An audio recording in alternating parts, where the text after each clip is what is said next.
What if we told you that most arguments about whiskey aren't actually about taste, but about geography, law, and a few very stubborn barrels of wood? Welcome back to Kamikaze Food, where we drink dangerously, explain recklessly, and settle food and drink debates that have ruined friendships since forever. Today, we're tackling one of the most confusing questions in the alcohol world. What's the real difference between whiskey, Scotch, and bourbon? Because here's the tease. You've probably been using at least one of these names completely wrong. Let's start with the truth bomb right away. Every Scotch is whiskey. Every bourbon is whiskey. But not every whiskey is Scotch, and definitely not every whiskey is bourbon. Whiskey is the big umbrella, the category, the family name, the rule book. If it's made from fermented grain mash, distilled, and aged in wood, it qualifies as whiskey. That's it. Simple. But the moment you step under that umbrella, things get wildly specific, surprisingly political, and occasionally aggressive. Whiskey itself is ancient. We're talking over 1,000 years old, born from monks experimenting with distillation in Ireland and Scotland. Back then, it wasn't about smooth sipping or fancy bottles. It was medicine. The word whiskey comes from the Gaelic whisky bitha, meaning water of life. And honestly, after a rough day, that still checks out. As distillation spread across Europe and eventually across the Atlantic, different regions began doing things their own way. And that's where the drama begins.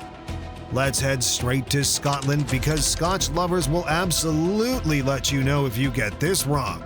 Scotch whiskey, notice they dropped the E, can only be made in Scotland. Not inspired by Scotland, not Scottish style. It must be physically produced, aged, and bottled there. If it's made anywhere else, it's not Scotch, period. Scotch also has strict rules about ingredients and aging. It's usually made from malted barley, sometimes mixed with other grains, and it must be aged for at least 3 years in oak barrels. But here's where it gets interesting. Most Scotch is aged in used barrels, often former bourbon or sherry casks. That reuse is the key.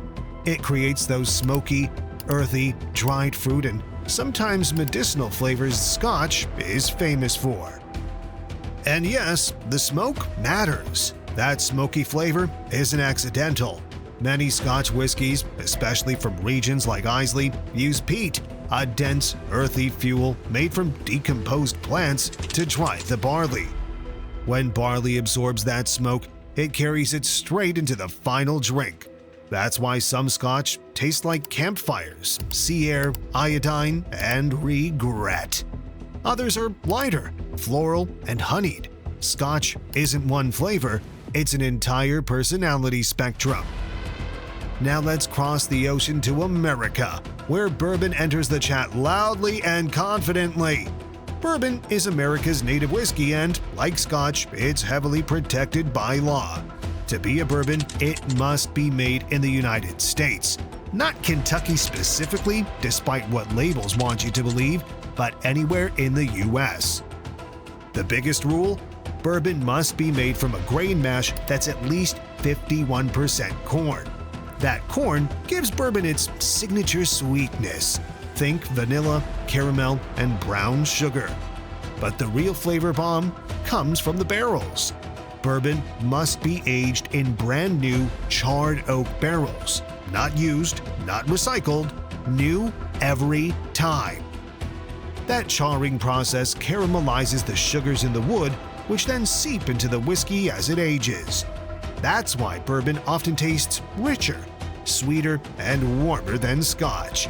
It's also why bourbon barrels are only used once. After that, they're sold off, often to Scotland, where they become Scotch barrels. Yes, Scotch and bourbon are quietly collaborating behind the scenes. Unlike Scotch, bourbon doesn't have a minimum aging requirement, unless it wants to be labeled straight bourbon, which requires at least 2 years. But even young bourbon can be bold, spicy, and unapologetic. It's whiskey that doesn't whisper. It talks directly to your soul and occasionally yells. So, where does whiskey itself fit in all of this?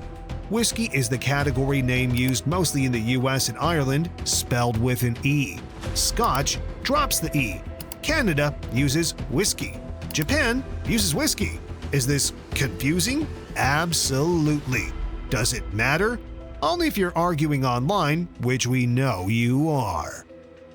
Irish whiskey deserves a quick mention here because it quietly influenced everything. It's typically triple distilled, which makes it smoother and lighter than most Scotch or bourbon. Less smoke, less burn, more easy sipping. It's the reason many people say, "I don't like whiskey," until they try Irish whiskey and suddenly change their mind. Now, here's the part that surprises people most. The biggest difference between whiskey, Scotch, and bourbon isn't just taste, it's law. These drinks are governed by strict legal definitions. Change one ingredient, one barrel type, or one location, and the name legally disappears. You can make a whiskey identical to bourbon in Scotland, but you can't call it bourbon. You can make Scotch-style whiskey in Japan, but it's still not Scotch. Flavor follows rules. Geography creates identity, and barrels decide everything. So, how do you actually taste the difference? Scotch often leans smoky, mineral, dry, sometimes briny. Bourbon is sweeter, fuller, with notes of vanilla, caramel, and spice. General whiskey can be anything in between: light, bold, fruity, grassy, or fiery, depending on where and how it's made. At the end of the day, none of these are better. They're different expressions of the same idea: grain, time, wood, and human obsession. The real win is understanding what you're drinking, so you can choose what fits your mood. Campfire night? Scotch. Sweet, slow sipping? Bourbon. Exploring the middle ground? Whiskey's got your back. So the next time someone says, "I don't like whiskey," you'll know the truth. They just haven't met the right one yet. If this cleared up years of confusion or started a brand new argument, drop your favorite whiskey, Scotch, or bourbon in the comments.